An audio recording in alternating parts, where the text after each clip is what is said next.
Chifungu refugee camp lies near the town of Mwanza in southwestern Malawi, close to the border with Mozambique. Its 40,000 inhabitants have found sanctuary there after fleeing for their lives from one of the bloodiest and longest-lasting civil wars in Africa. In a program started 4 years ago with the cooperation of the Malawi government, the United Nations High Commission for Refugees has coordinated the provision of basic food and water facilities for 900,000 Mozambicans. These refugees now represent 10% of the total population of Malawi. Remarkably, aid agencies have reached their target of supplying a borehole pump for every 200 people. Most refugees can rely on getting an average of 20 litres of water each daily. But although the villagers of Malawi have generously donated land for their dispossessed neighbours to build houses, they certainly can't spare any for growing crops. This means that every morsel of food relief has to be imported from donors outside Africa. And ultimately, its safe arrival depends on the fragile transport infrastructure of this tiny country and its impoverished neighbours.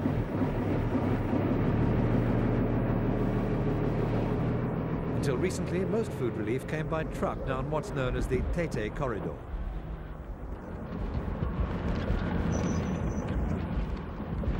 This stretch of road linking Malawi with Zimbabwe passes through an area of northern Mozambique where the civil war has raged most bitterly.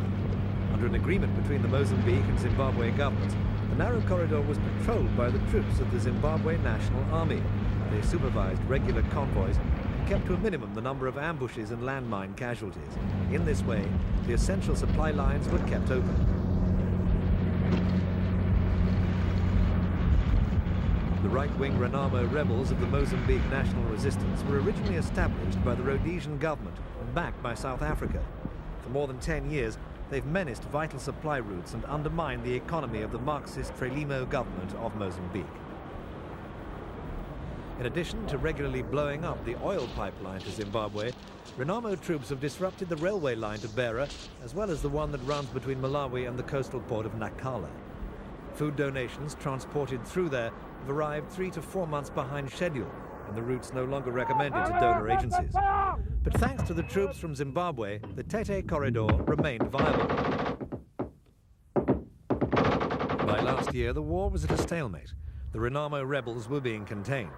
But with the economy of Mozambique grinding to a halt, the government offered to hold talks with the rebels, leading to the holding of democratic multi-party elections. It was agreed that the Zimbabwe army would withdraw from the Tete and Beira corridors and a ceasefire would be negotiated.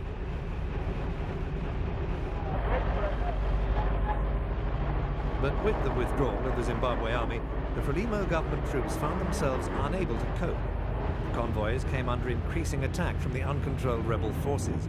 Delays and casualties increased, and owners and drivers of trucks became unwilling to risk the suicidal trip. At this point, the road is effectively closed. At the Malawi end of the road, the only immigrants these days are refugees. Whichever faction wins, they lose. Renamo want them to stay as forced labor, and Frelimo want them to leave to clear the field for combatants. Currently, the food trucks are forced into a circuitous route through Zambia. It adds weeks to the journey and is much more expensive. But what's worse is that all food now crosses one small bridge in Zambia. If this fragile link were to close down, food stocks for 900,000 people would be exhausted within 6 days. Any shortfall in aid pledges or delays in fulfilling quotas already pledged can result in severe hardships for people living on the edge.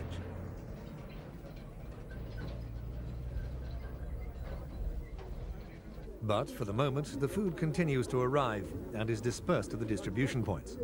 The aim is that each refugee should receive 1,950 calories per day.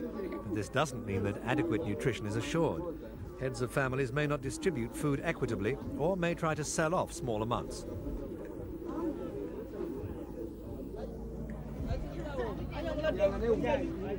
Every 2 weeks, the food is distributed according to a strict ration scale, devised to provide as balanced a diet as possible under the pitiful circumstances. Queues form at dawn at the various distribution points, and the process of measuring out the rations continues for 2 days, while the refugees wait patiently for their turn. Each person receives 400 grams of cereal, 60 grams of pulses, 30 grams of oil, 20 grams of sugar, 20 grams of groundnuts, and 5 grams of salt. But last year, a niacin deficiency caused an outbreak of pellagra, and malnutrition is still rife in spite of the balanced ration. Many recent arrivals have been driven off their land just before the annual harvest. The toll of providing rebels with food, in addition to their own subsistence, combined with the worst drought in 25 years, has resulted in refugees starving long before their arrival at the camps.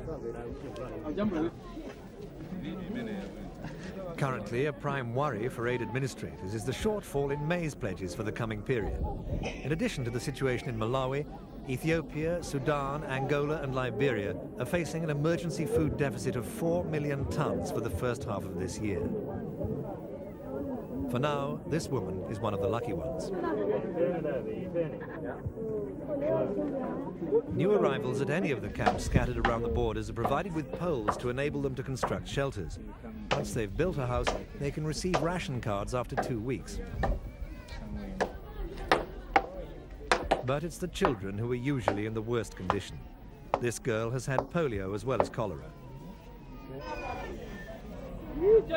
This feeding clinic, staffed by Médecins Sans Frontières, runs an intensive program designed to save the babies arriving with chronic conditions of malnutrition and set them on the road to recovery in controlled stages. But for some of these babies, it's too late. They are destined to die. Even those breastfeeding are at risk, as their mothers are often too malnourished to provide adequate milk. Kwashiorkor, a nutritional disease, is common. Some children are too far gone to accept the mixture of milk, sugar and oil which could save them.